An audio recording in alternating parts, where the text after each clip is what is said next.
저는 한국에서 군 복무를 마쳤습니다. 1994년 여름에 논산훈련소에 입소한 지 며칠 후에 어머니께서 보내신 첫 번째 편지를 받은 날을 저는 지금도 기억을 하고 있습니다. 그 편지 안에 들어있는 편지지가 무려 16장이었습니다. 처음에는 봉투가 너무 두꺼워서 혹시 우리 어머니가 나를 위해서 돈이라도 넣었나 라고 생각을 했습니다. 그런데 열어보니 그 안에는 제가 입소한 날 직후부터 매일 하루에 한 장 혹은 2장씩 써 내려간 편지들이 거기에 담겨 있었습니다. 그리고 어머니가 제 주소를 알게 되자마자 그동안에 썼던 편지들을 한꺼번에 모아서 첫 번째 편지로 저에게 보내주신 겁니다. 그 편지를 읽는데 눈물이 왈칵 쏟아지더라고요. 그 순간 제 안에 뭔가 깨어남이 있었습니다. 이런 생각이 좀 들었어요. 야, 이제는 신앙생활 제대로 해야 되겠다. 왜냐하면 그 전까지는 술도 먹고 또 주일 예배도 빠지고 또 가지 말아야 할 곳도 가고 괜히 경찰에 걸리기도 하고, 여러분도 오해할까 봐 또 괜히 학생 때 나이트를 간 겁니다. 그러니까 여러분들 이상한 데 갔다고 생각하지 마시고, 서울경찰청 단속을 떴는데 도망가다 주방으로 도망간 기억도 있고 그래요. 재수할 때인데 재수생이 가면 안 되잖아요. 아무튼 이제는 어머니의 편지를 받고선 제가 이제는 신앙생활을 좀 제대로 해야 되겠다라는 이 깨어남이 좀 있었습니다. 여러분들, 우리의 신앙도 마찬가지입니다. 어느 순간 내 마음이 너무 굳어있는 것을 느낄 때가 있습니다.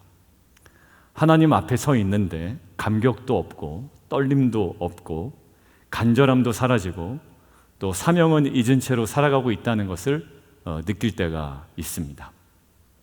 그때 우리에게 필요한 것은 뭐냐면 바로 깨어남입니다. 또 다른 어떤 지식이 필요한 것이 아니고요, 우리 안에 그 모든 것들을 새롭게 할 만한 그 깨어남이 필요합니다. 어떤 사람은 누군가의 한마디로 깨어나기도 하고, 어떤 사람은 성경 공부 중에 깨어나기도 하고, 어떤 분은 묵상 중에 깨어나기도 하고, 어떤 분은 나눔 중에 깨어나기도 하고요, 어떤 분은 실제로 예배 가운데 갑자기 깨어 일어나기도 합니다. 그리고 특별한 사건 때문에 그 깨어남이라는 이슈를 경험할 때도 있습니다. 그런데 저는 이 진정한 깨어남은 성령께서 각자에게 일으키시는 은혜의 사건임을 믿습니다. 우리가 주도할 수 있는 것도 아니고요, 성령의 은혜로 내 안에 성령께서 일하시는 은혜의 사건임을 저희는 믿습니다. 성령께서 우리의 눈을 열어주시고 우리의 마음을 흔들어 깨우시고 우리의 삶의 방향을 다시금 부르실 때 비로소 우리는 성령 안에, 예배 안에 다시 살아나는 공동체로 세움받을 줄 믿습니다. 우리가 함께 나눌 이사야서 오늘 6장의 말씀인데요, 바로 그러한 순간을 담고 있는 본문입니다. 그래서 오늘 우리도 이 말씀 앞에 우리의 눈이 깨어나고 우리의 마음이 깨어나고 또 사명이 다시금 깨어 일어나는 놀라운 회복의 시간 되기를 주님의 이름으로 축원드립니다. 자, 첫 번째, 깨어남이라는 이슈로 성령 안에 살아나는 예배를 좀 이야기 나누죠. 자, 첫 번째 함께 말씀을 보겠습니다. 함께 읽겠습니다. 시작. 임재 앞에서 우리의 눈이 깨어나는 거예요. 1절을 함께 읽겠습니다. 자막 보실까요? 시작.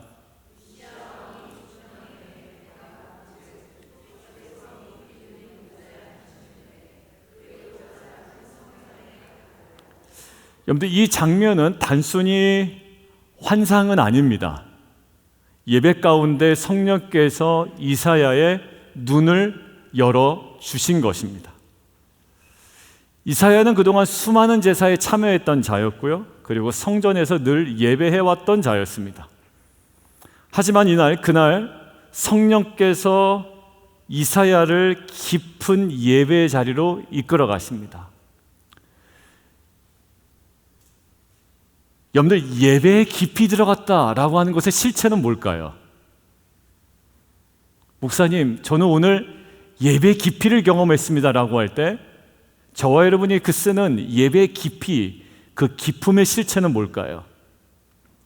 어떤 느낌일 수도 있습니다. 그리고 어떤 마음의 뜨거움일 수도 있고요. 또 나도 모르게 흐르는 눈물일 수도 있습니다.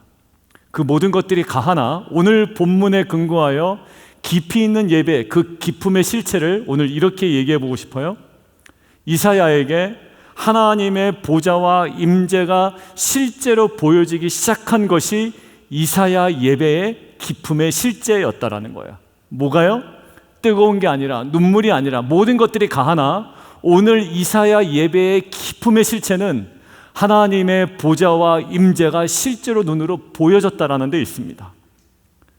예배는요, 단순히 우리가 노래를 부르고 말씀을 듣는 절차와 형식과 그 모든 순서가 아닙니다.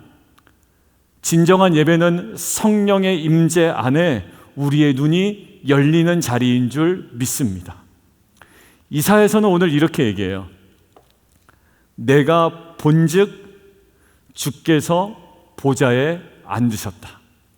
이사야가 예배의 깊음에 들어가는데 그에게 자꾸 고백되어진 건 뭐냐면 내가 자꾸 무엇에 보인다, 무엇을 보았다라는 것에 있습니다. 그동안 들어왔던 하나님이 이사야에게 이제는 보여지는 하나님이 된 겁니다. 여러분들, 요백에도 놀랍지 않아요? 고백이 비슷하지 않습니까? 내가 예전에는 하나님을 귀로만 들었었는데 이제는 어떻게 합니까? 이제는 주님을 봅니다 라고 얘기합니다. 여러분들, 성령 안에 살아나는 예배의 특징은 뭐냐면 살아계신 하나님을 직접 우리가 바라보는 겁니다.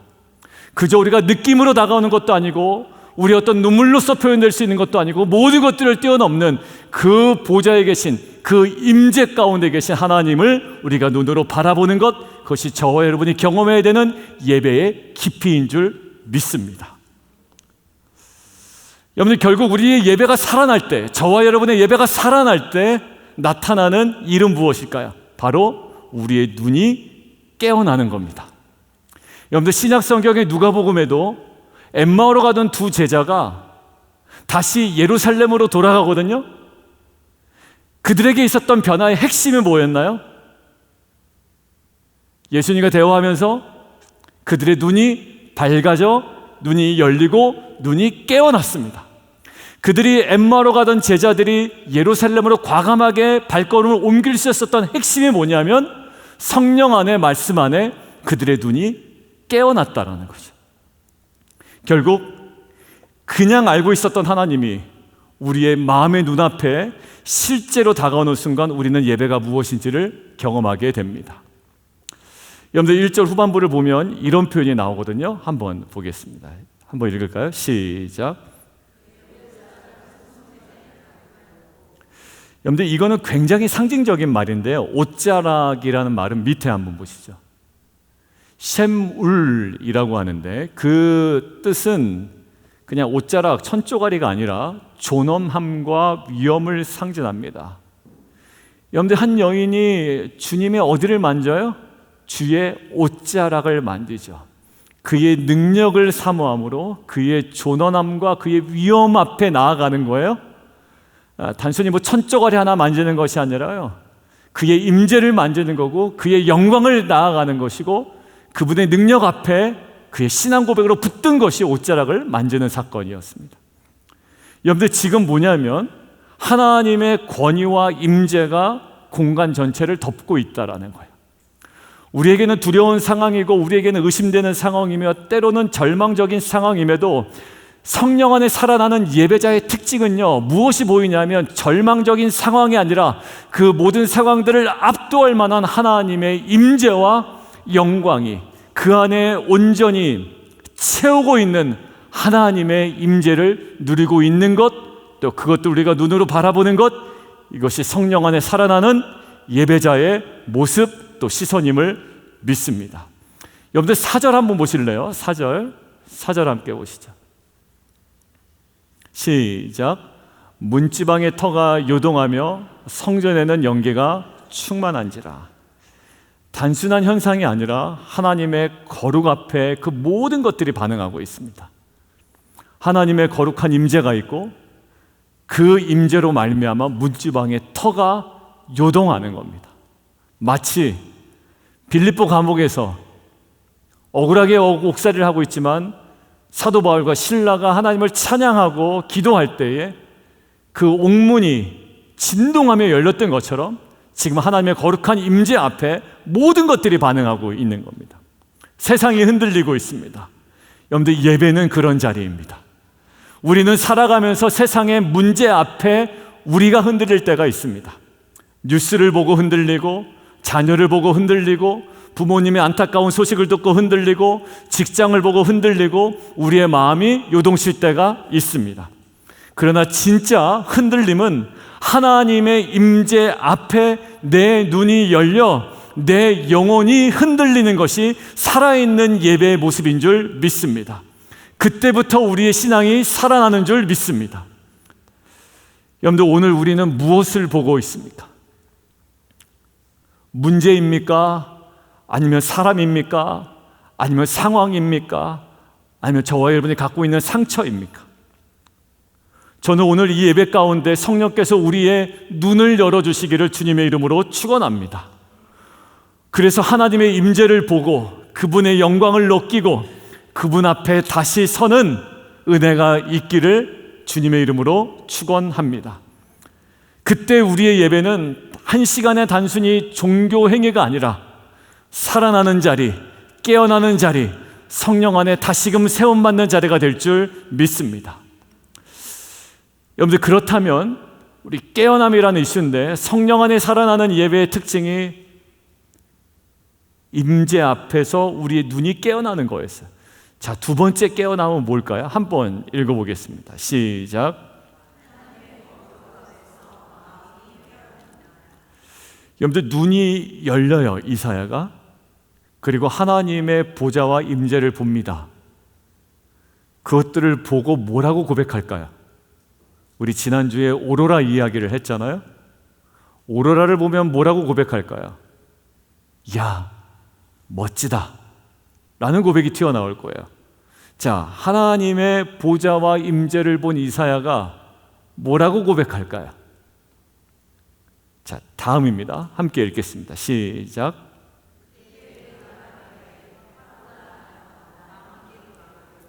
예, 멋지다가 아니에요. 대단하다가 아닙니다. 뭐예요? 화로다 망하였도다.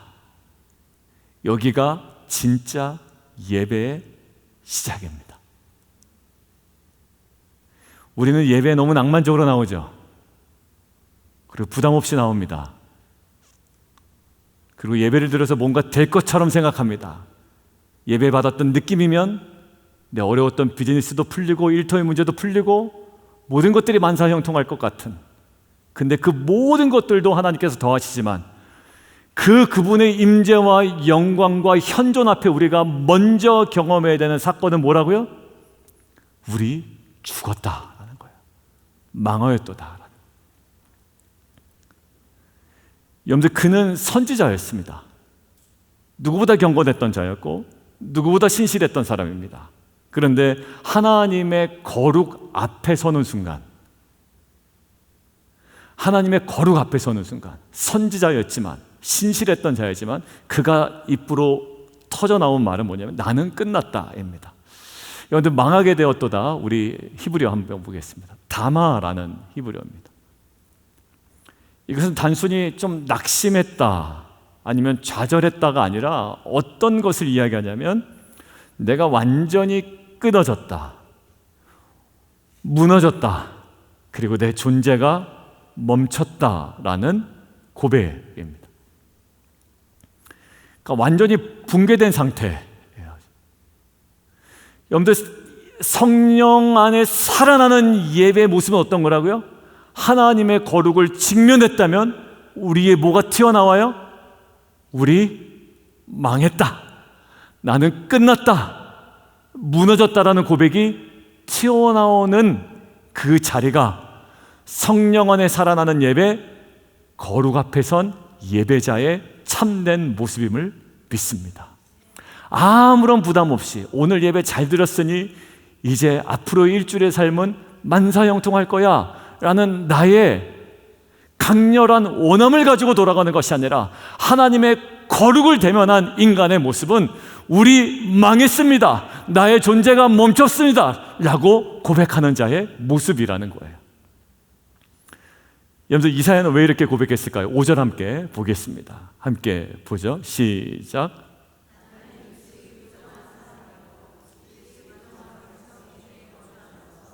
만군의 여호와이신 왕을 베었음이로다 하였더라. 여러분들, 입술이 부정하다라는 말은 단순히 말조심을 못했다라는 말이 아니라 히브리 문화에서 입술이라는 말은 이런 의미가 있습니다. 같이 밑에 한번 보시죠. 입술은 마음의 표현이기도 하고 인격의 출구입니다. 그러니까 지금 이사야가 뭐라고 이야기하고 있냐면, 나는 존재 자체가 뭐한 사람이다? 부정한 사람이다 라는 거예요.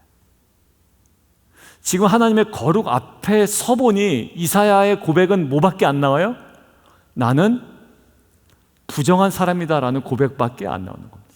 이것이 거룩 앞에 선 예배자의 모습이라는 거예요.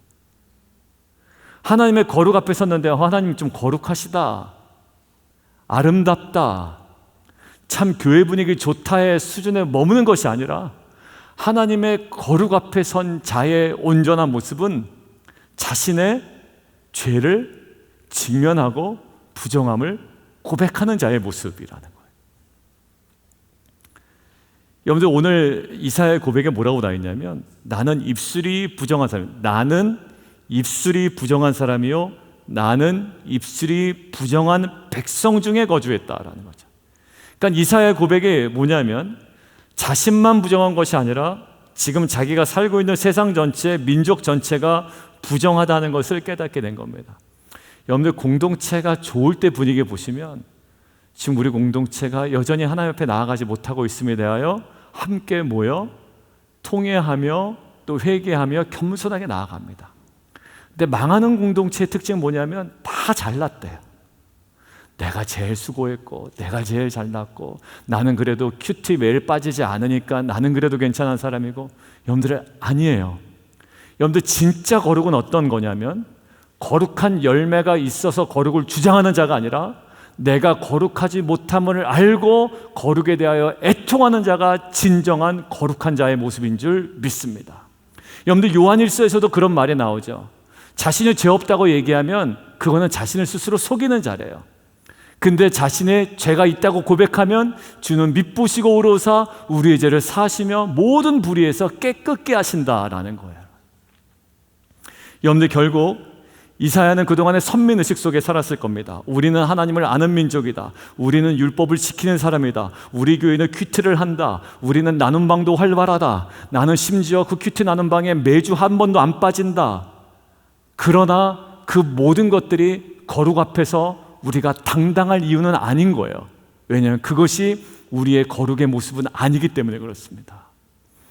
아무리 우리가 그 모든 것들에 참여하고 우리가 그럴듯한 성도로 나름 세워진다고 하더라도 하나님의 거룩 앞에 선자의 모습은 반드시 뭐가 나와야 된다? 우리는 부정한 사람이라는 마음속에 회개가 나와야 그것이 성령 안에 살아나는 예배요 예배자의 모습이라는 거예요. 여러분들, 그렇기 때문에 내가 남들보다 낫다라는 착각, 다른 교회보다 괜찮다라는 자부심, 괜찮은 신앙인이라는 생각들, 이 모든 것이 하나님의 거룩 앞에서 깨지는 순간이 바로 예배 자리인 줄 믿습니다. 여러분들, 자칫 잘못하다가 우리 교회 큐티 많이 한다, 아이들도 큐티한다, 큐티에 참여하는 인원도 굉장히 많다, 깊이 있는 나눔이 있다. 여러분들, 이 모든 것들이 하나님의 거룩 앞에서 우리가 거룩하다는 것을 주장하게끔 만드는 요소가 되면 큰일 납니다. 그것은 은혜이지 우리가 거룩하다는 증거가 아니에요. 하나님의 거룩함에 선다면 우리는 반드시 터져나와야 되는 호소요 우리의 고백이 있습니다. 우리는 망하게 되었습니다 라는 거예요. 진짜 예배는 그래서 자기의 의가 깨지는 자리인 줄 믿습니다.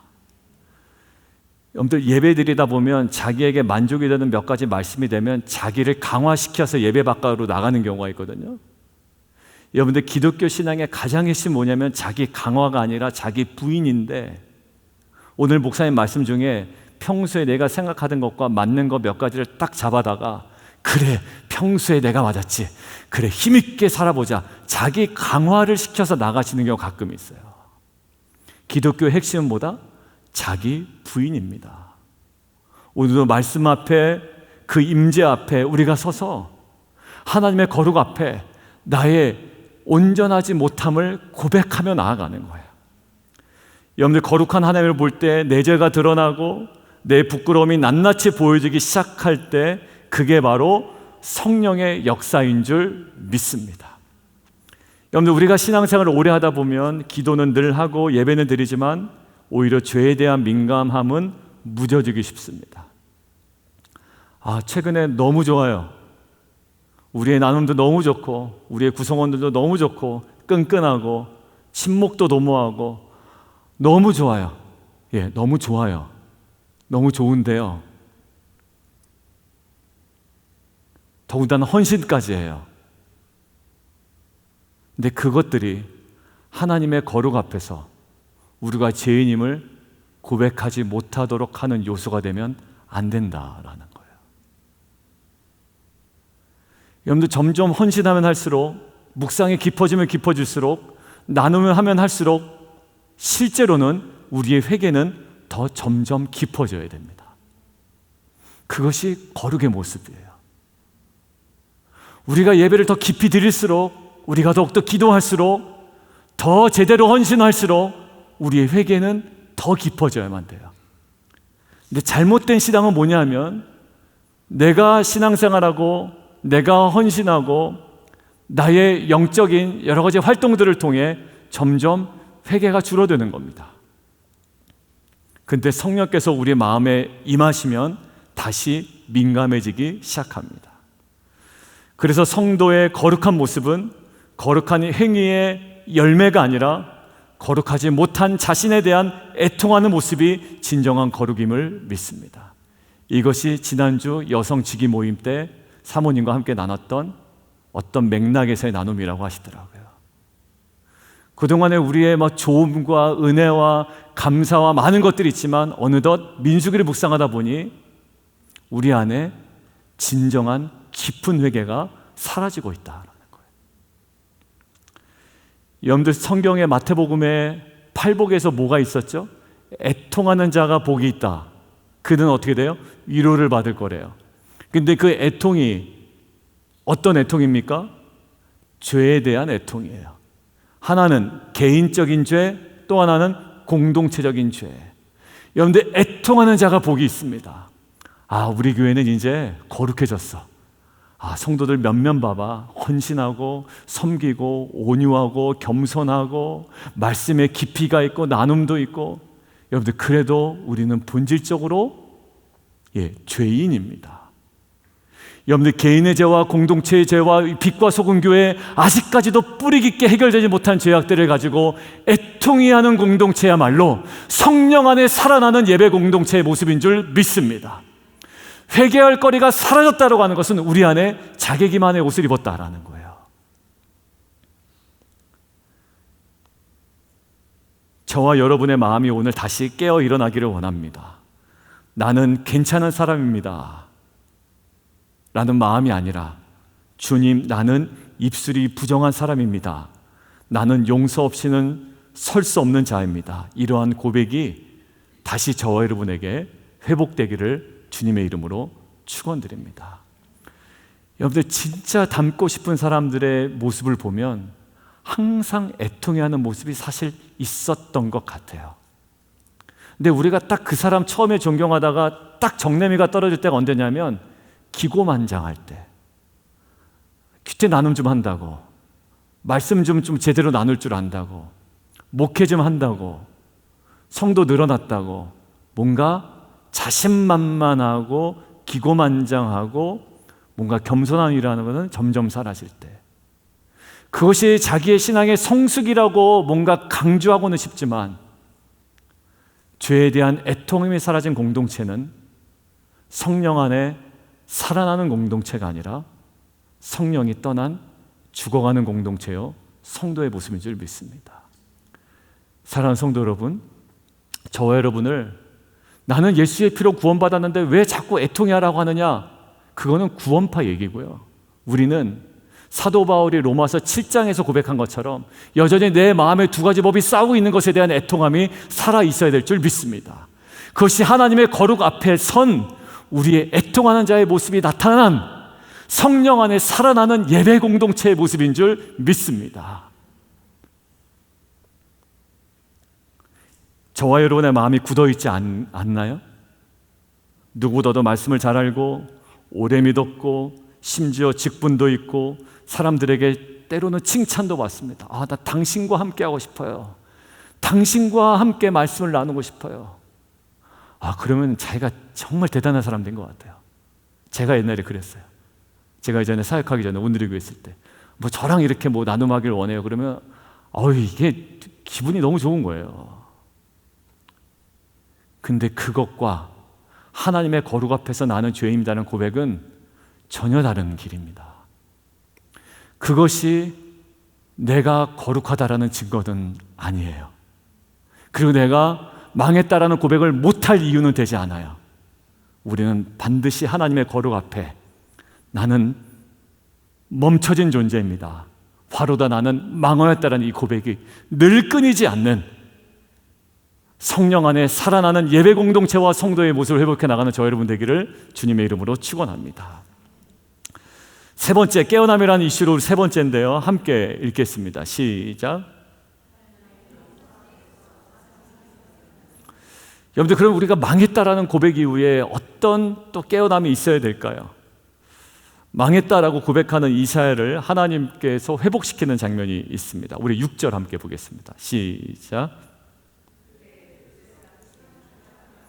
부젓가락으로 제단에 집은 바 핀 숯을 손에 가지고 내게로 날아와서. 여러분들, 여기서 굉장히 중요한 장면이 나옵니다. 이사야가 자신의 죄를 고백하잖아요. 나는 뭐가 부정한 사람이다? 입술이 부정한 사람이다. 하나의 상징이라고 그랬죠. 입술이 부정한 사람이다 라고 고백하자 즉각적으로 하나님께서 회복의 손길을 보내십니다. 슬랍, 천사 중에 하나가 제단에서 핀 숯을 하나 가지고 옵니다. 근데 그 핀 숯이 뭐냐면 히브리어로 함께 보시죠. 라세파흐라는 건데 이게 뭐냐면 단순히 숯덩이가 아니라 타오르는 숯, 여전히 불타는 숯입니다. 그러니까 이 불타는 숯이 이사야의 입술에 닿습니다. 나는 입술이 부정하다라고 고백을 했잖아요. 근데 정확히 이사야가 부정하다고 이야기한 그곳에 그 상처 부위에 하나님은 회복의 불을 내십니다. 1907년에 평양에 대부운동이 일어났는데 대부흥운동의 출발이 뭐냐면 거기 있는 사람들 한 사람들, 목회자뿐만 아니라 모든 성도들이 회개였습니다. 성령께서 그들을 한 사람 한 사람을 회개를 시키는 거예요. 누구의 돈을 훔친 거, 누구를 기만한 거, 욕한 거, 하나하나 회개를 하기 시작합니다. 거기에서 평양 대부흥운동이 벌어지잖아요. 100년 후인 2007년에 한국에 100년 만에 다시 한번 부흥이 임하기를 원하며 목회자들이 회개를 하기 시작했습니다. 근데 회개 내용이 뭐냐면 저는 교만한 사람입니다. 용서하여 주옵소서. 하나도 구체적이지 않아요. 자신이 정말로 회개해야 될 내용들이 하나 나타나질 않아요. 그냥 그렇게 회개하면 100년 만에 성령이 다시 임할 것처럼 생각을 했나 봐요. 그런데 그 구체적이지 않은 회개에는 아무 일도 벌어지지 않았습니다. 2007년도에 한국에 다시 성령의 운동이 벌어졌다는 이야기 못 들어보셨죠? 이사야가 부정하다라는 그 입술에 정확하게 회복의 불을 대시는 거예요. 저와 여러분이 사람들 앞에 공개적으로 나타낼 필요는 없지만 하나님 앞에 숨겨지고 있는 어떠한 것이든 음란이든 게으름이건 아니면 남녀의 동기 부분에서이건 어떠한 것인지 모르겠지만 여러분들이 숨기고 있었던 그 어떠한 것이더라도 정확하게 하나님 앞에 우리가 나아간다면 하나님께서는 부정하다라는 그곳에 숯불을 대시고 그것을 치유하시고 용서하시고 회복하실 줄 믿습니다. 그냥 애매모호한 회개 아니에요. 내가 공개해도 사람들이 뭐라고 욕하지 않을 정도의 회개가 아닙니다.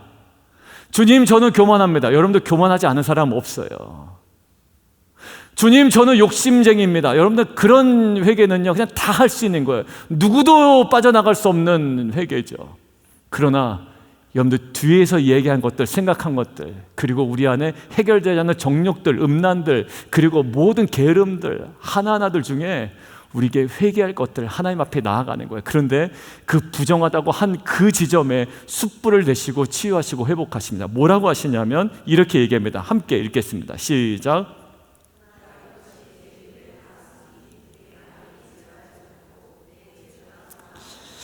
하나님은 이사야의 고백을 그냥 지나치지 않으신다고요. 죄를 깨닫고 애통하는 마음에 즉각적으로 은혜와 용서를 베푸십니다. 왜 나는 이 마음에 자유함이 없을까? 여러분들, 자유함은 진정한 회개와 그 회개를 통한 회복의 자리에 임하는 줄 믿습니다. 여러분들, 하나님이 원하시는 자리에 가 있지 않는 이상 내 안에 어떠한 자유함도 사실 있지 않아요. 하나님께서 돌이키기를 원하시는 그 삶의 전환이 일어나지 않는 이상 내 삶에 진정한 자유는 임하지 않습니다. 여러분들, 죄를 깨닫고 애통하는 마음에 즉각적으로 은혜와 용서를 베푸실 뿐만 아니라 우리의 마음에 진정한 자유를 주님께 허락하실 줄 믿습니다. 여러분들, 저는 우리 빛과 소금 교회 모든 예배가 그냥 시간의 흐름에 따라 우리가 드려지고 집에 가는 것이 아니라 우리의 절망 속에, 어둠 속에 이 모든 회복의 불이 임하는 예배 되기를 주님의 이름으로 축원드립니다. 여러분들, 너무나도 중요한 복음의 진리를 봅니다. 진짜 깨어남은요, 뭐냐면 죄책감에서 끝나지 않는다라는 거예요. 아유, 내가 그러질 못했는데 라는 죄책감에서 끝나지 않아요. 진정한 깨어남은 거룩 앞에 우리가 무너질지라도 십자가의 은혜로 회복되고 다시 일어서는 자리인 줄 믿습니다. 반드시 거룩 앞에 우리의 부정을 고백해요. 그러나 거기서 끝나지 않아요. 죄책감에서 마무리되지 아니하고 우리의 고백 위에 하나님께서는 회복과 용서의 은혜로 역사하신 줄 믿습니다. 그리고 우리가 죄책감에서 단순히 해결되는 자리뿐만 아니라 단순히 용서받았다라는 감정적인 회복뿐만 아니라 이곳으로 끌고 가신단 말이에요. 8절 한번 보시겠습니다. 시작.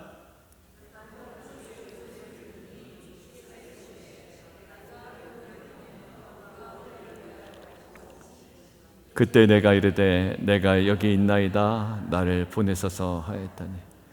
여러분들, 지금 망했다고 고백한 이사야가 하나님의 용서 이후에 사명으로 부름 받습니다. 나 망했다라고 했던 이사야가 그 부정한 입술의 회복과 용서의 은혜를 경험하고 나니 누구를 보냈고 하는 물음에 내가 여기 있습니다 나를 보내소서라는 이 부르심에 참여하는 자가 되더란 말이에요. 성령 안에 살아나는 예배, 하나님의 용서 앞에 사명이 깨어나는 자리인 줄 믿습니다. 예배는 단순히 울고 우리가 감정으로 만족되는 자리가 아니라 진짜 예배는 죄를 직면하고 은혜를 입고 그 다음에 용서를 바탕으로 사명으로 다시금 나아가는 자리인 줄 믿습니다. 사랑하는 성도 여러분, 오늘 우리의 삶에 가장 필요한 것이 무엇일까요? 성령 안에 살아나는 겁니다. 우리가 다음 주에 성령 강림주일까지 성령으로 살아나는 예배 공동체가 되는 겁니다.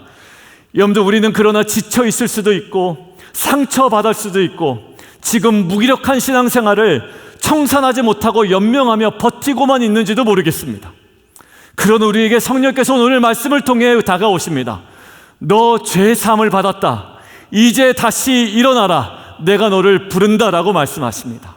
여러분들, 이사야는요 완전히 망했다라고 무너진 자리에서 하나님의 은혜로 다시 일어섭니다. 그리고 그의 삶 전체가 바뀝니다.